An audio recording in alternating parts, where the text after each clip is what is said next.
大家好，今日同大家嚟到大圍站柏傲莊嘅2樓示範單位。今次會同大家睇只有7間嘅 Sky Pavilia， 4房雙套嘅間隔，實用面積為1676尺。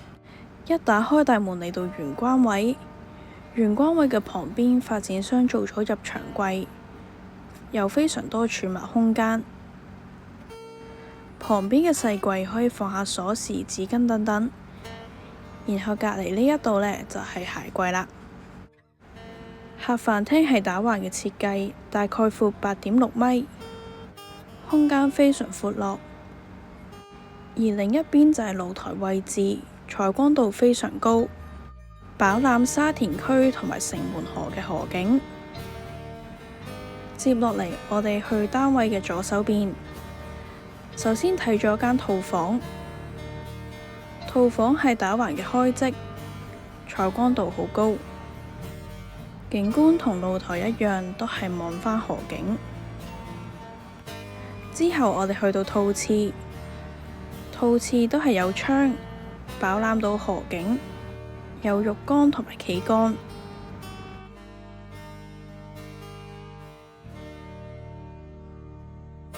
接落嚟出返去，嚟到廚房嘅旁邊。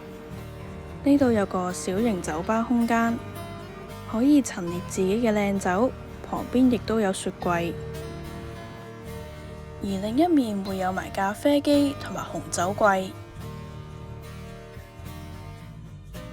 咁接落嚟就係廚房啦。廚房呢係有兩邊嘅備餐空間，空間好闊落。而工人套房喺廚房嘅盡頭，有窗。接落嚟，我哋睇埋單位嘅另一邊。咁入去走廊之前呢，旁邊會有一個衣物消毒櫃嘅。出完街之後呢，可以放一啲外套啊喺度消毒。而旁邊呢，亦都會有儲物空間。走廊呢一度發展商刻意做咗 L 字形。咁主人套房呢，就唔會直衝去客飯廳啦。另外都增加返其他睡房嘅私隱度。首先，我哋嚟到第2間睡房，細房嘅闊度大概有2.4米，景觀都係望返城門河。行前少少嘅右手邊係浴室，浴室創咗浴缸嘅設計。之後我哋嚟到第3間睡房，咁第3同第2間睡房呢個大細都差不多。門都係開咗喺房嘅中間位置，可以一邊放書台，一邊放衣櫃。最後我哋睇埋主人套房。